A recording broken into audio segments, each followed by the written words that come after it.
I say when people tell you you're a professional fighter, it's not until you go away and see how other professionals live to how you're supposed to be doing it. Do you know what I mean? There's a misconception about with heavyweights, they don't need to watch their diets. Do you know what I mean? Whereas that is simply just not the case. Honest question, do you feel like you've got to put on a better performance? Because we know, and you're smirking already, in boxing, there's egos. Yep. As a boxer, you're supposed to have your fundamentals anyway, which, everything comes off your jab. By the time that you get back to the corner, to ask your corner team what to do, you're already a round down, because there's enough boxers out there today that put the blame onto their coaches and whatnot when they hold defeats. Do you know what I mean? And as a fighter, you're the boss. You are the one that's responsible for how you do. At heaven's door. Right. October Red Boxing. Here. Oh, you're starting? Yeah, we're starting. We're starting. We're doing this. If the door knocks, the door knocks. We're not doing anything we shouldn't be doing. I'd get locked up if we were. Anyway, October Red Boxing here with Matty Harris, heavyweight, making his Sky Sports boxer debut. A Wasserman fighter, of course. Being broadcast by Sky Sports. Talk to me, Matty. How's it gone so far? Because I know that you've been here from, Tuesday? Yeah, got here Tuesday night. It's been alright. I don't think I got here till, 2 o'clock in the morning now. Oh my God. It's like a 4-hour drive. It's far. But, it's been alright. Pretty boring. Not much to do. I think I'm probably going to go to cinema later or something though. A couple of my boys are coming up today, just to spend some time and that, so might go get a bite to eat, and weigh-in's all done, so it's ready to go now. What did you weigh in at? Because I missed the scores at the door, so I didn't hear. I think you were a lot heavier. In fact, you were about 2 stone heavier than your opponent, weren't you? Yeah, I weighed in 18.7, I think, 18.5, which is what I told my S&C guys what I wanted to come in at. Last time I came in at 18.3, I didn't feel that strong. Felt a bit like, not weaker at the weight, but as I said, just didn't feel as strong, because normally I'd have been walking around at about, say, 19, 18 and a half stone. Is that better? Yeah. Yeah, so, I feel a lot better at this weight, so can't wait for Saturday now. Yeah. But leading up to Saturday, I know you're someone that wants to keep active. As soon as you turn pro, you were one of these that was keen to be out. And I'm sure if you could do it every month. Yeah. The last time you fought was November, York Hall.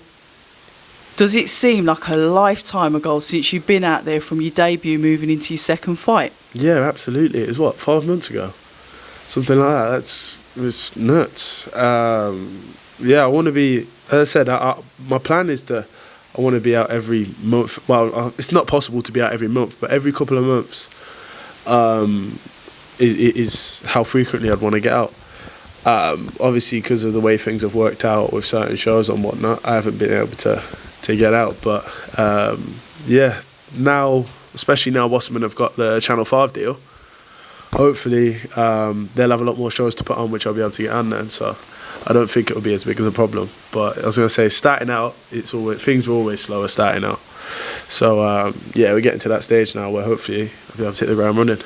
And we speak to fighters. I spoke to Chloe as well, another Wasserman fighter. It's about having that patience. She was talking about having that patience to kind of like appreciate where you are in your early stages of your career, and kind of like sort of like going with the flow. Actually, it wasn't Chloe, it was Georgia O'Connor, who's a Sky Sports boxer fighter, and she spoke about having that patience. But how have you found it? Because I'm going to be totally honest, you're not the most patient of fighters, are you? No, not. Nah, it's been frustrating, because. See, honestly, I like. I've been ready to go. So, but maybe it just wasn't the right time. But I say, I don't have all the answers. Maybe the timing now is just just getting better. We just got my new S&C guy in, Dan, who is keeping me up to date with my nutrition and all that kind of stuff. So he's got me staying at maintaining my weight and keeping me fueled up for training and for fights and all that kind of stuff. So I said, I'm still in the early stages of working with him, especially on the nutrition side of stuff. But as I said, I can already feel the difference, which is crazy because beforehand I'd never. I say when people tell you you're a professional fighter, it's not until you go away and see how other professionals live to how you're supposed to be doing it. Do you know what I mean? Because fighting's not really it's not like football or anything like that. I say we're warriors.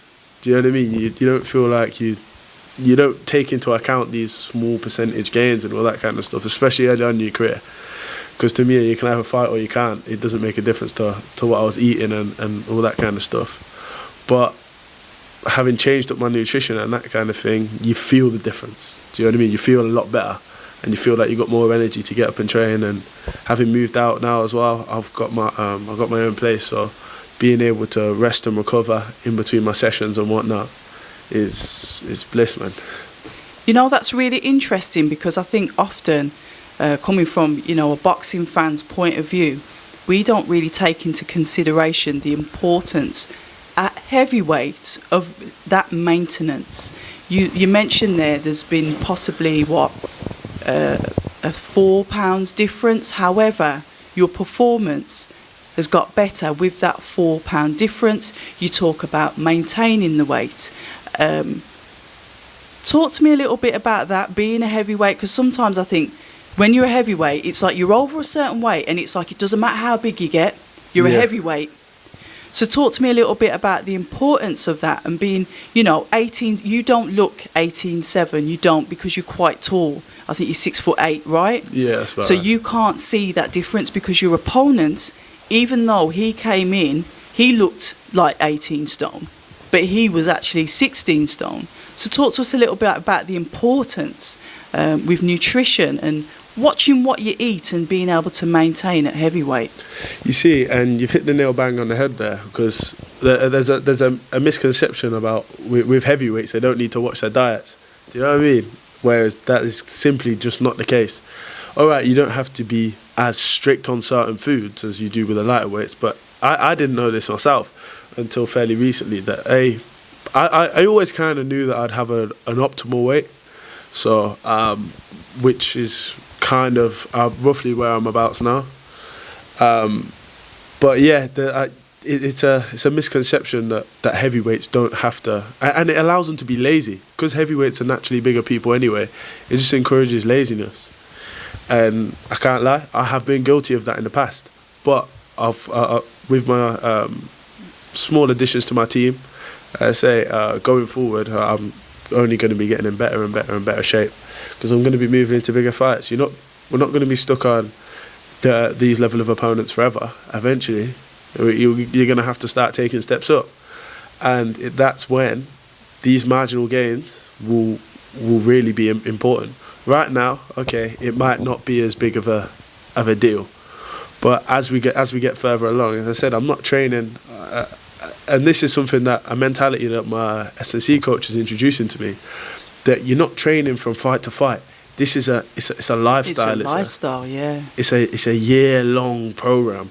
Do you know what I mean? It's not from, as I said, we tailor it to the camps, and that's what he said, and that's what he's done.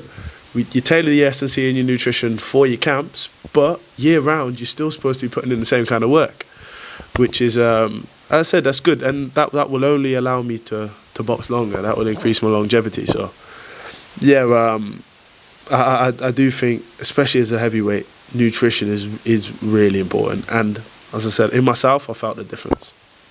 And yeah, it's just interesting, because I've never really looked at it like that. Like I said, with heavyweights, you just think, no, there's no real ceiling. Yeah. They can eat what they want, but it doesn't work like that. Mm. So we're going to move on then. Obviously, I was there with your debut. Good debut. Boxed really, really well. Showed some real good IQ in there.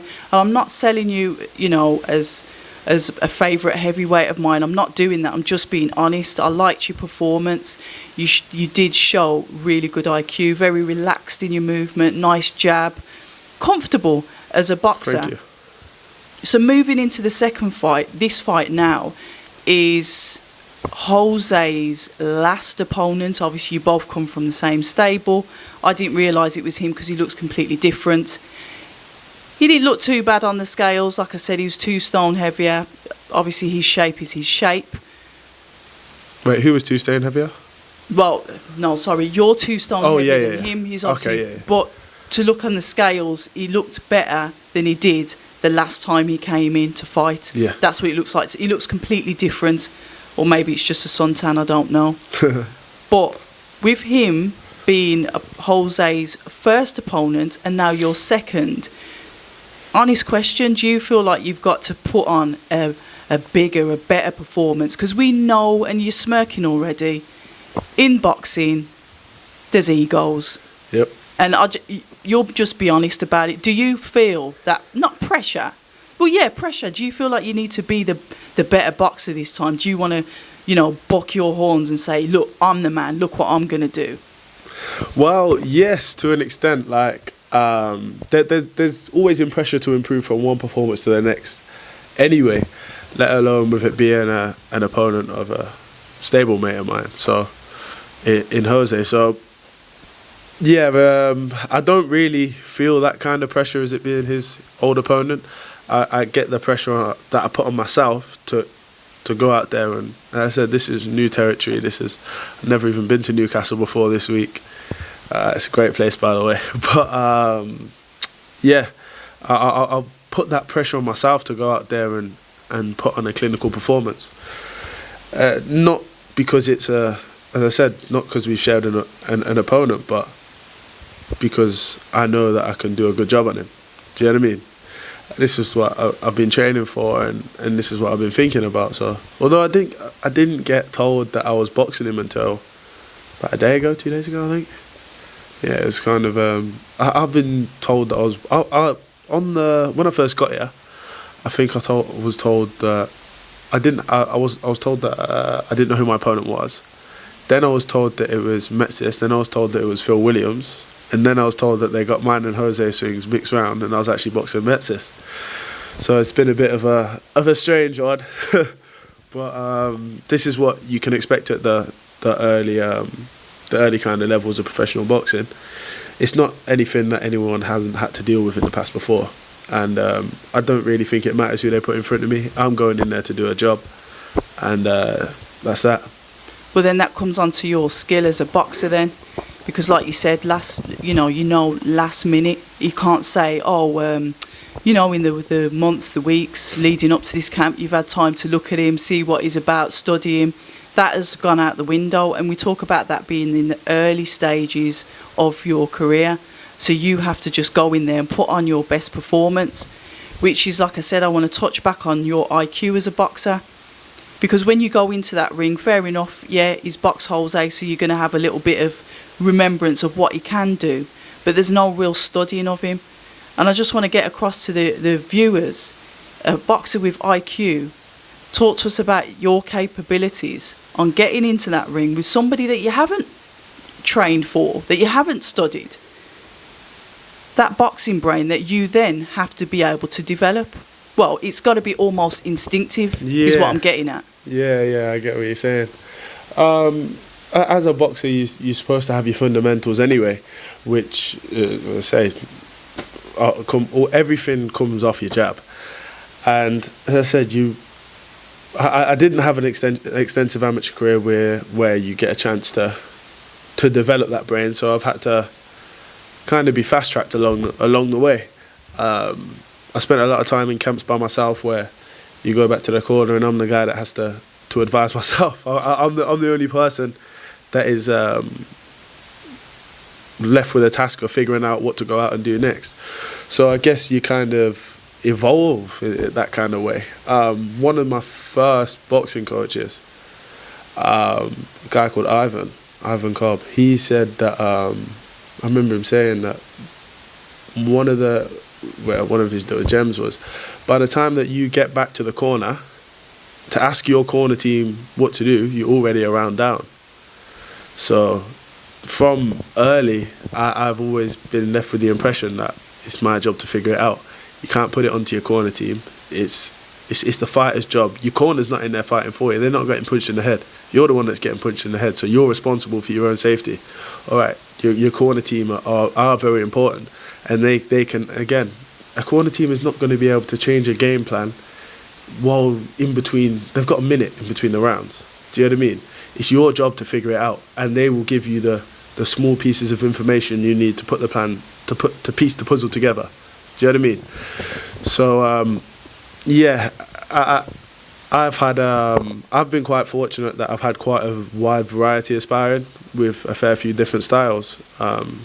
Not in this camp, just over the space of the last 18 months, 2 years, 18 months, yeah. So, which has allowed me to develop my boxing brain. Plus, I'm a massive boxing fan. I love watching boxing, and I don't get boxers that don't watch boxing, because that's like. You've been an F1 driver, but you don't like cars. Yeah, it's like going in for.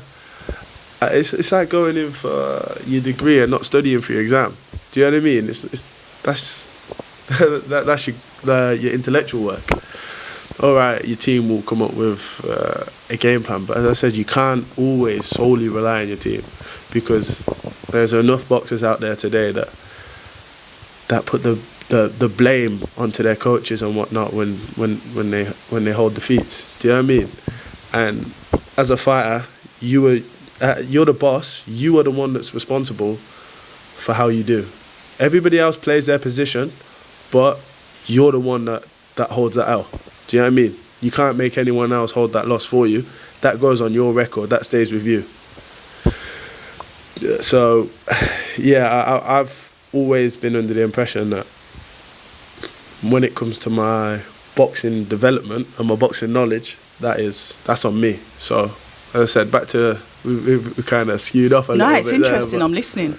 When it comes to fight time, all of that stuff will be figured out. I don't rely on old footage, because he might come in and box completely different.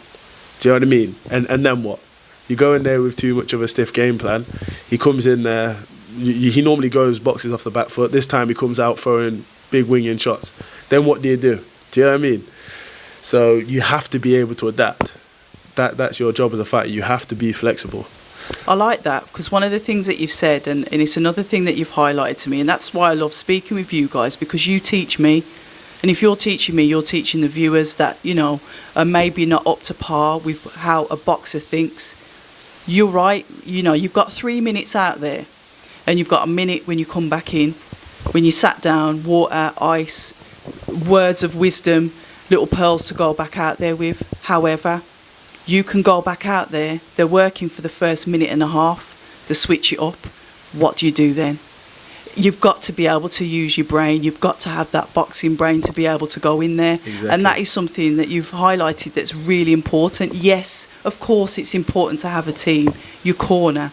We can never dispute that, because they can see things that you might not see. However, you've still got to be able to demonstrate that instinct, that IQ, to be able to take that fight to them should they switch on you. Exactly. Interesting. So saying that then, what are your predictions for your fight tomorrow? Obviously a win. I'm not disputing that, because if you sat here and said you was going to lose, I'd turn the recording off to get out. Yeah, of course I got no intention. Well, no plans on losing. But I'm predictions, and I don't know, because I've said this has been a statement of mine, an intent of mine for the past few weeks, that whoever I was facing come April 2nd, I was going to try and get him out of there. But as I said, things change on the night. If he doesn't allow me to do that, I suppose then it's my job to figure out a way to still get him out of there. But yeah, I'd say I'm going to get him out of there. I am quite confident with that. And is it a 4-rounder? Oh yeah, it's a 4-rounder. Okay, yep. So we're saying what? What round we saying? Ooh, you see, I can't give away the game plan, can I? Because I know you can bet on this online as well. Yeah, all right. I'll leave the round, but you're going to plan to get him out of there. We'll stick with that. We'll be fair. We'll play fair. But what I want to move on to then, before we close, obviously, it's a good card that you're on. But I want to touch on the heavyweights because the heavyweights is where you're from and where you'll stay. We've got a couple of fights coming up, and the one that's coming up next is Dillian Whyte, Tyson Fury versus Dillian Whyte, if I say it in the correct order, for the WBC, a world title shot, a defence for Tyson Fury. And Ring Magazine. I do stand corrected. and lineal, I think it is as well. Okay, I'm not going to get into the lineal because that will confuse me. I'm not that intelligent, sorry. Fighters that you say you study boxing. Your thoughts on that fight and how that fight goes, and who wins and how? Because you can give two versions. There's two fighters in there. I'll make it easy so you look like you sat on the fence. I'll do your job for you. How does Tyson Fury win? How does he beat Dillian Whyte?